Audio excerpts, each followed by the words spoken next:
आधीनी के पास है पूर्ण ब्रह्म दयाल, मान बड़ाई मारियो भाई बेअदबी सिर काल। फिर क्या बताते हैं, विभीषण का भाग बडेरा, दासातन आया तिस नेड़ा, दासातन आया बिस्वे बीसा, जाको लंक दई बख्शीसा। ऐसा दासातन है भाई, लंक बकस्त्या देर न लाई। है। अब देखो हम निमित्त बना देते हैं, राम ने विभीषण को राज दे दिया। राम ने विभीषण को क्यों दिया और को ना दिया?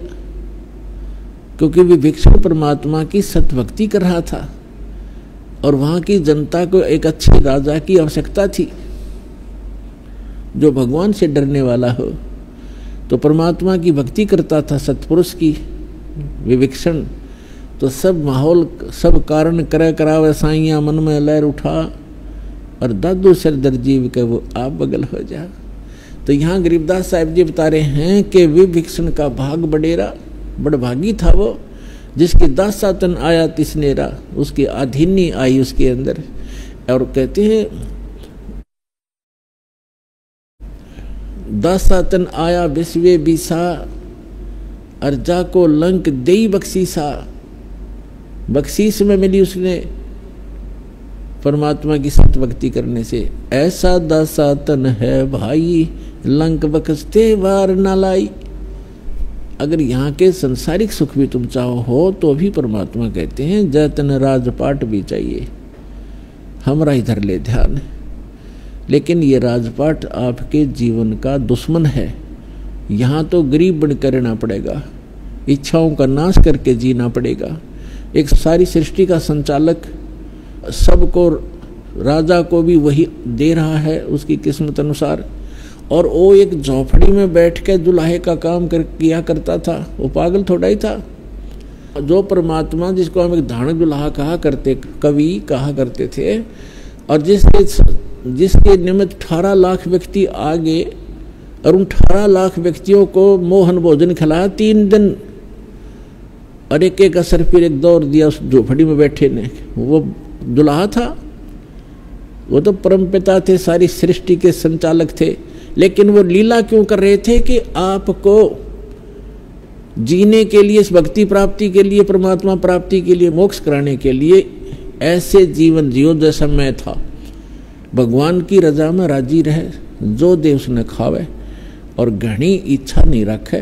और यदि आपको आवश्यकता भी पड़ेगी इस जीवन में किसी भी प्रकार की, तो ऐसे मदद होगी जैसे परमात्मा ने 18 लाख व्यक्तियों को, 18 लाख 200 व्यक्ति आकर बारात में, और एक महीने पहले चिंतित हो जाता है पूरी फैमिली, आसपास के मित्र, भाईचारा भी दुखी हो जाता है कि 200 आदमी आएंगे, खाने की व्यवस्था करनी है।